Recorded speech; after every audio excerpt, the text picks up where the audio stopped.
So guys, welcome back to another DC News Roundup video, and today it's quite a few things to go over, especially in the realm of the Batverse. So we know at San Diego Comic-Con we have a full hour-long panel for the Penguin. Matt Reeves is going to be there for the full hour, and I'm looking forward to see what could come out of that. But we've recently, just yesterday, got a whole article from Entertainment Weekly talking about the Penguin. Matt Reeves is talking about the Batverse. They talk about what happened with the Arkham series and also tease little bits of stuff that could come in the future, possibly new Batverse spin-off shows, so we need to dive into that article. I can't wait, but we've also got other updates to go over in this video with the DCU, some DC Studios Elseworlds projects, and all kinds of things like that. A new trailer for Superman and Lois. So, you know, I'm gonna shut up already and just get into this. Go ahead, leave a like on this video. It really does help me out if you're a fan of the channel. It helps the algorithm, you know, the algorithm of YouTube,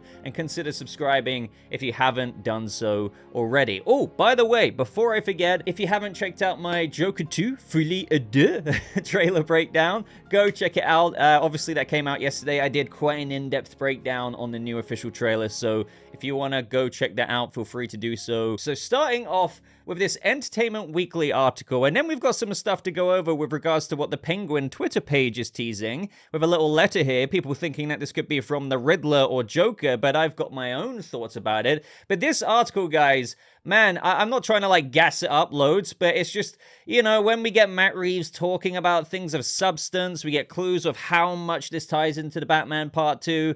I mean, us Batman fans have been freaking, like, borderline dehydrated for news. So we're gonna go over every last word. So, the headline: the Penguin will bridge the gap between the Batman and the upcoming sequel exclusive. So, welcome to the Batman Epic Crime Saga. That's what director Matt Reeves and his producing partner Dylan Clark internally dubbed their DC expansion plans. Now, I've seen a lot of people on Twitter, this is always the case, report this as if, like, this is the proper official last term, if you will, for, like, you know, how DC Studios has the DCU. But it's really, you know, I just wanted to comment on this first of all. It's really, as they say here, it's just what Matt Reeves and Dylan Clark have internally dubbed or coined as their name for it. So they say it's a Scarface story. Lead writer and showrunner Lauren LaFranc tells Entertainment Weekly it's a rise to power story of Oz before he really makes it to the top. Now, set 1 week after Pattinson's The Batman, which saw Paul Dano's Riddler blow up the seawall to flood Gotham City, the Penguin centers on the intense power vacuum that formed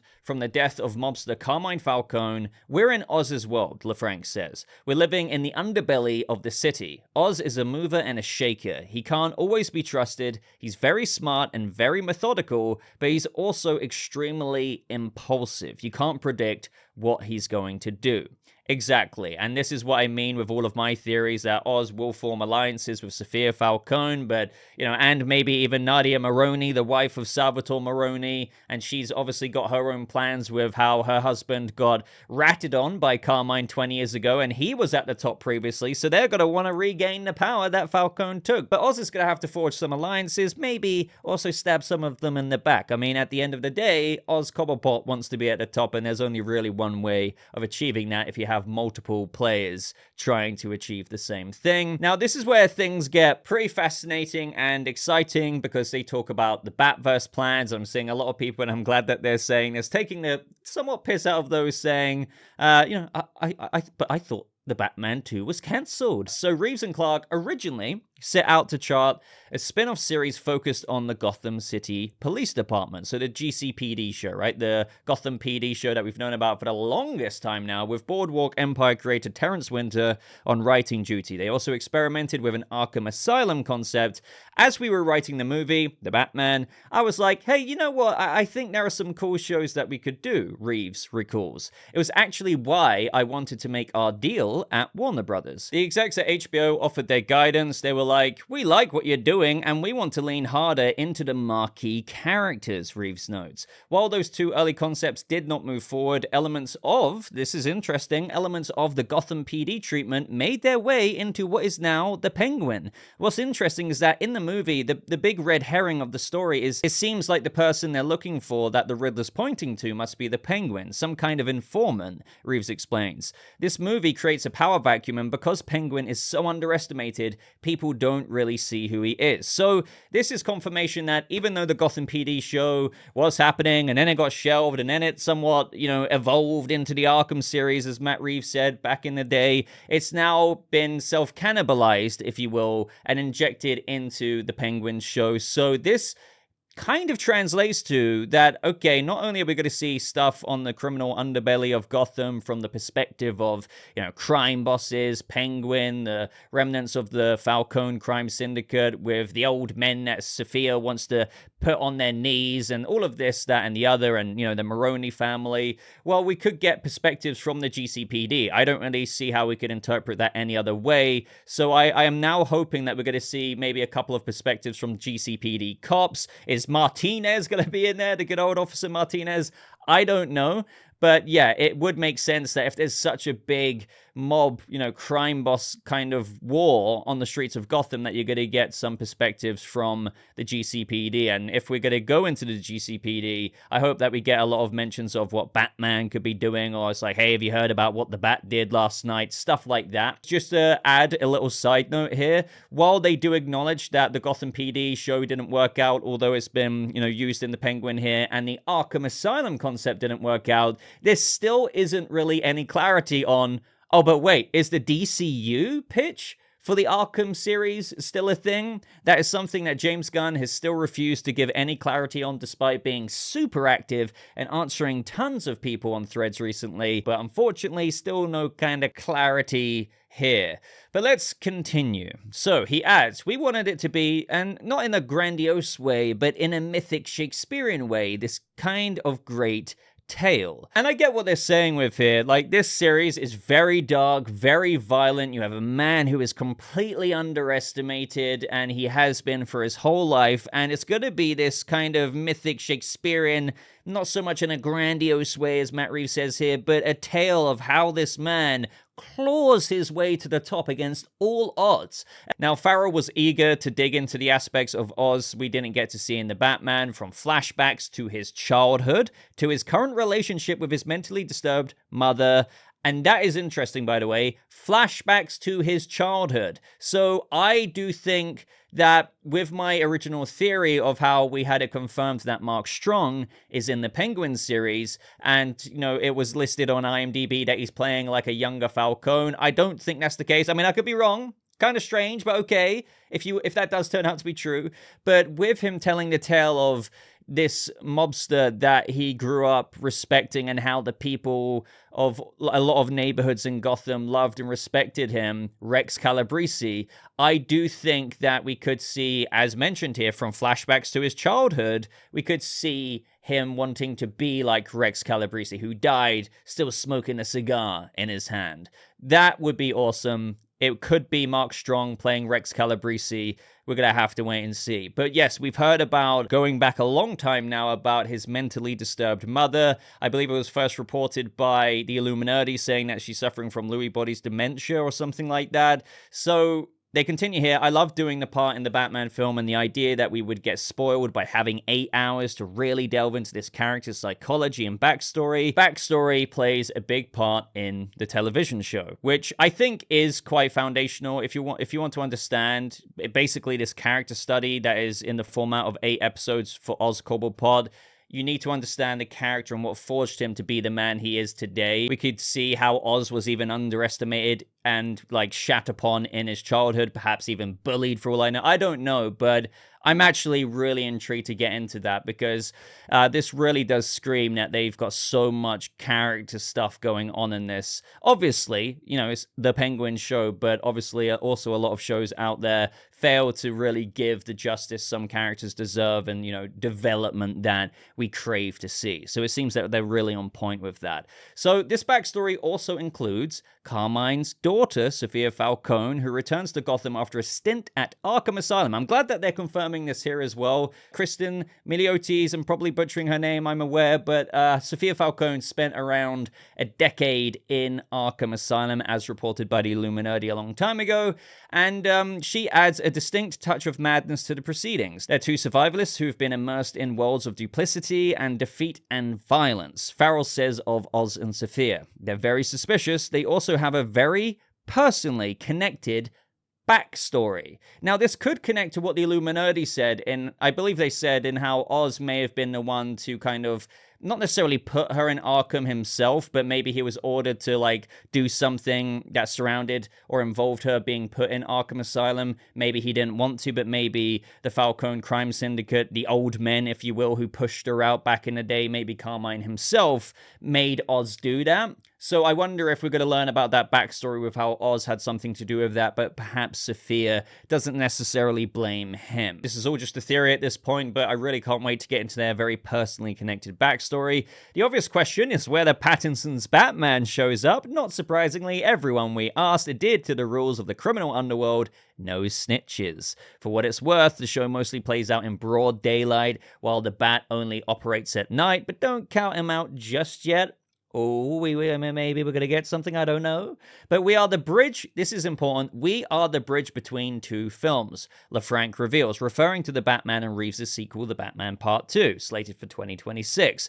We're almost, and this is very interesting, as I've said this whole entire time, we're going almost directly into the second film Matt has planned. So for the longest time, people have asked me in my discussion series, how long do I think the time jump's going to be, if at all? And I've always said, I really think it's going to be a very small gap of time. It's going to take place within the same, like, 2 to 4 months after the Penguin. We know that the Penguin takes place 1 week after the Batman, so that's a week after November 6th. Sure, the events of the episodes could take place over a week or two, or maybe a month, so that could take us into December, but still, we could get, like, a very wintry Gotham film in the Batman Part 2, because winter lasts until March the following year, and now this kind of confirms it even more. Like, the events of the final episode, we're going almost directly into the second film that Matt has planned. So that tells me the Batman Part 2 is basically picking up, it's similar to the Penguin, picking up a week after the Batman Part 1. I wouldn't be surprised if the Batman Part 2 picks up like a week to a couple of weeks to possibly a month, maybe more, maybe less, after the Penguin series, which obviously isn't a huge time jump, and I've always said is to kind of closely knit the psychological development of Bruce Wayne in this trilogy to see that unfold, but I wouldn't be surprised, and I'm all for perhaps a little bit of a larger time jump between the Batman Part 2 and Part 3. Meanwhile, the Bat expansion continues, so some more Bat plans here. There's another, but I thought the Reeves verse was getting cancelled. There's another television series, there's another television exploration we're going to do. We're looking at this entire world as it relates to who Batman is, the antagonists around them, all the crime that has to be navigated in the city, and trying to figure out where are the areas that are best to explore. So the fact is, we have them literally saying here, Dylan Clark, majorly involved in this whole Batverse, the producer, right, saying that, you know, there's more stuff we want to do in television. We're going to explore that. We're looking at this entire world as it relates to Batman. We are going to go forward with this. However, of course, I'm not stupid. James Gunn is the co-head of DC Studios, and, you know, while things can be in active development and pitched, they still need to be greenlit into production, just like how the Arkham series was in active development and a Gotham PD show, but that never got greenlit for production, ultimately, despite a long time in active development, hiring showrunners, writers. That stuff can happen. So you know, all I'm trying to say is the Batverse is still, as they say at the beginning, this Batman epic crime saga universe, an Elseworlds thing, and I still don't believe the whole conspiracy theory of how James Gunn is trying to, you know, squeeze the life out of it slowly but surely. Now, of course, if the Batman Part 2 doesn't do that great, then the Batman Part 3 might not happen. That's just basic common sense. It's very self-explanatory. If movies don't do well in the box office, when hopefully the Batman Part 2 will, but if it doesn't, then no, that doesn't guarantee a third and final movie. But up until then, if the Penguin is very well received, that's also a very important thing. And HBO have a lot, and I mean a lot of faith in it, given the fact that they've now made it an HBO original series. That needs to do very, very well. And if it does, that's only going to further embolden Warner Brothers Discovery and James Gunn to be like, well, yeah, like it's kind of a no-brainer. You know, we've got our DCU over here, but you can cook over them, and you're bringing us in subscribers, you're bringing us in viewers.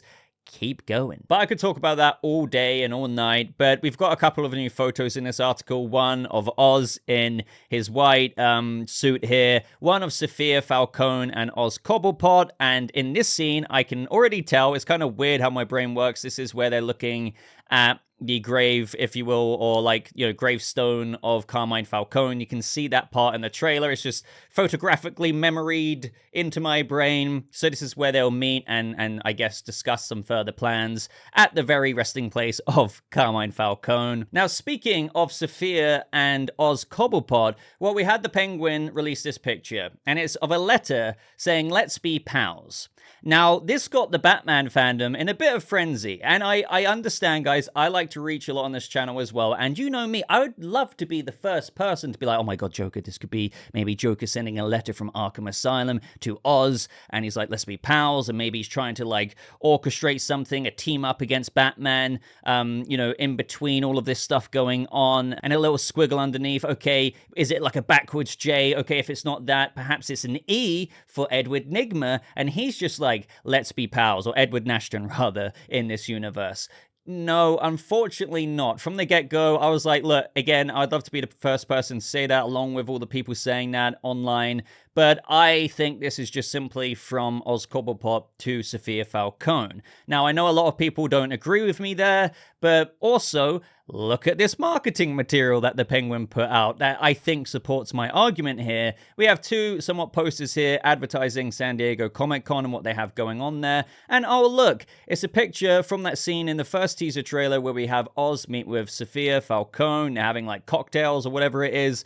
And on the left picture, you have Oz there with the text being, let's be pals. And on the next image, it's Sophia Falcone. They forge an alliance, as we evidently know, in the show. So yes, this letter, ladies and gentlemen, if you're not already with me here, I think that basically spells out this letter is from Oz to Sophia. It's not the Joker. It's a cool idea, but like in reality, it's probably just this other thing that I was saying. So let me know what you think of that. We also had Rataalada actually go up again, and this is something I should have probably mentioned like a week or so ago, because it actually went up back then and I was tweeting about it, but the whole Rataalada website going back up online is advertisement for the whole San Diego Comic-Con Penguin coverage that they're doing. If you go to the website, it will take you to a link and where you get invited to this Iceberg Lounge experience or whatever they're doing. So that's nice that they're doing that, and I really, really hope that they bring back this marketing for the Batman Part 2. However, I am wondering if it would be so relevant to whoever the Rogues Gallery villain is in Part 2. It wouldn't really make so much sense, would it, if the Riddler's website went back up online for that? Although, I guess you could argue who brought it back up online for this Penguin series. It's more like the Riddler goons, the bitter nobodies, who brought it back up online rather than that of the Riddler himself. So maybe there's a bunch of people who do that for whoever the Batman Part 2 Rogues Gallery villain is, and it can still be used again. But up next, guys, we are moving on to DCU news here. So we have a Nexus Point news exclusive in how Kira Snyder, The Handmaid's Tale, and Janet Lynn, who did Bridgerton, are in talks to write Paradise Lost. Now, as of when making this video, there hasn't been any debunking from James Gunn, but as Nexus Point News go on to say here, Paradise Lost was one of the more interesting projects announced for the DCU by James Gunn during his initial DC Studios presentation back in January of 2023. It serves as a prequel to the DC's Wonder Woman. Yep, as we know,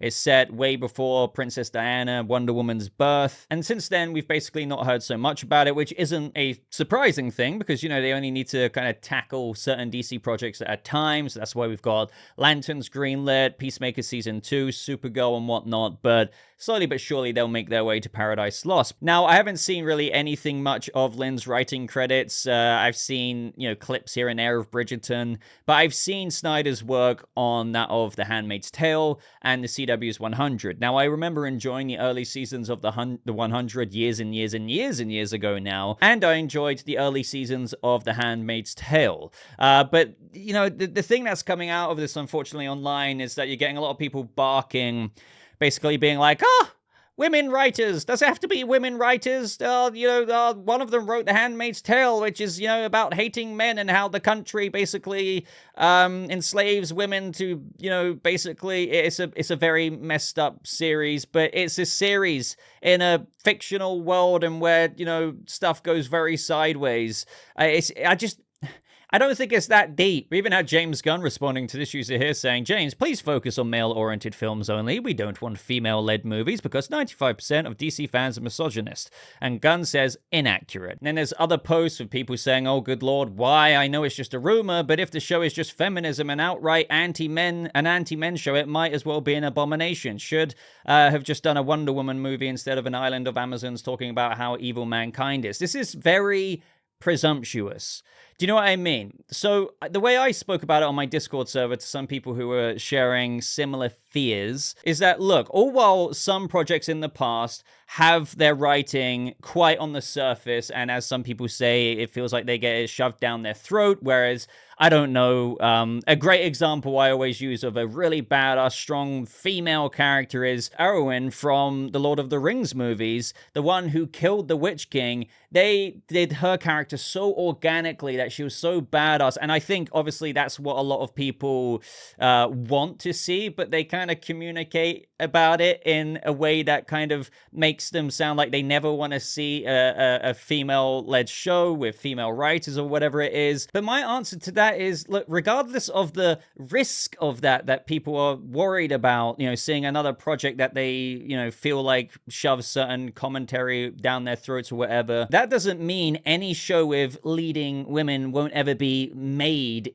again, or that they shouldn't be. So I say go for it and make it good. And from most of the comments, you know, James Gunn has made, he's self-aware enough to not retread things that have fallen flat in the past with certain movies or shows that people feel like fit this kind of complaint. So yeah, I don't know. I just wanted to bring that up, and I guess I wanted to start a conversation down in the comments below about it. I know a lot of you anyway aren't really too excited for Paradise Lost, just gauging from discussion in the comments from whenever I've covered or talked about it in the past. But let me know what you guys think about this. Are you familiar with the writers? Are you familiar with some of their work? Are you excited about them possibly in this rumor working on the Paradise Lost series? And do you think that we should assume that any female-led project is just going to be another project that has fallen flat in the past? Like, I personally don't think we should. I understand the apprehension with some of them that have flopped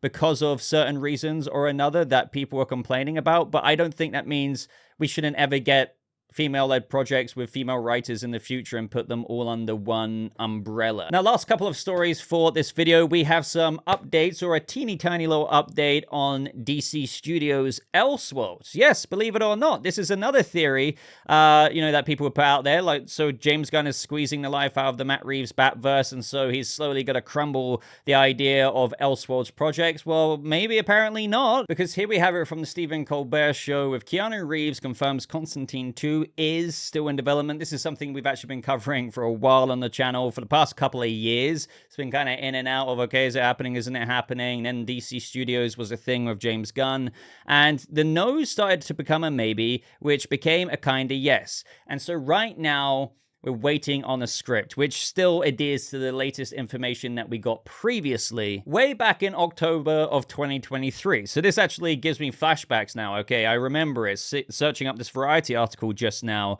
and they say that it turns out the script for Constantine 2 still does not exist. It got held up by the WGA strike, which is now over, but the two men and original producer, Akiva Goldsman, are hashing out the story, and now recently, very recently, like the other day, Keanu Reeves says that they're still working on that. So it still is in active development. It's not greenlit for production or anything like that, but yeah, they're still working on it, and I hope it does work out, because why not, right? Why not? I mean, I want Constantine in the DCU, but hey, we're getting a Batman in the DCU and the Batman in an Elseworlds, so, I guess why can't we have a Constantine in both Elseworlds and the main canon continuity of the DCU? And lastly, we actually got another Season 4 trailer for Superman and Lois, and this was really badass. And this isn't only it that we're going to see, by the way. They are showing like even more, as they say on their Twitter page at San Diego Comic-Con. They also say here, yep, you guessed it, Superman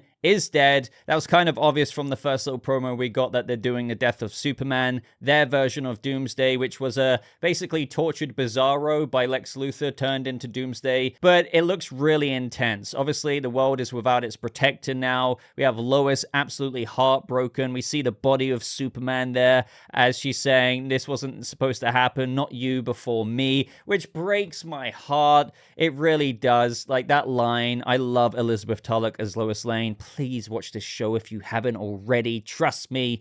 But, that also calls back to the cancer storyline that she went through last season. And, she thought she wasn't going to be around. But now, not you before me, Clark has died. Well, has he, though? Because we all know he's going to be fine in the long run. But this spurs on Jordan, Superboy, to sort out this whole situation. There's a lot of conflict, obviously, within the family, because we have Lois shouting at him. And I understand from a mother's perspective that, you're not ready yet. You're not your father, which is also a bit of a burn. But, Jordan obviously feels like he has this responsibility as the remaining Kryptonian in the family with powers to do something about this. He even flexes to Lex Luthor, and Lex says, next time you're going to come at me, make sure you're ready to kill me.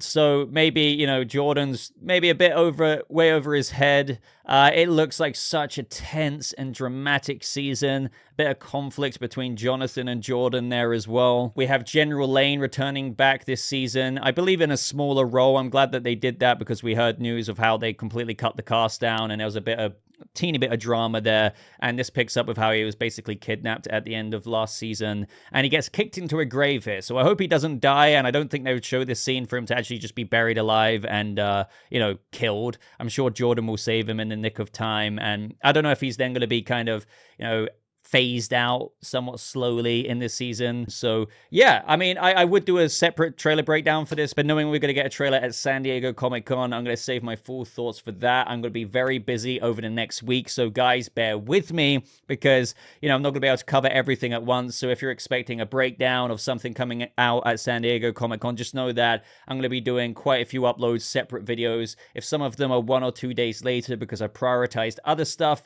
well, now you know why. I'm a one-man band here, so I need to edit my own videos, and I talk a lot, so they do take hours and hours to make.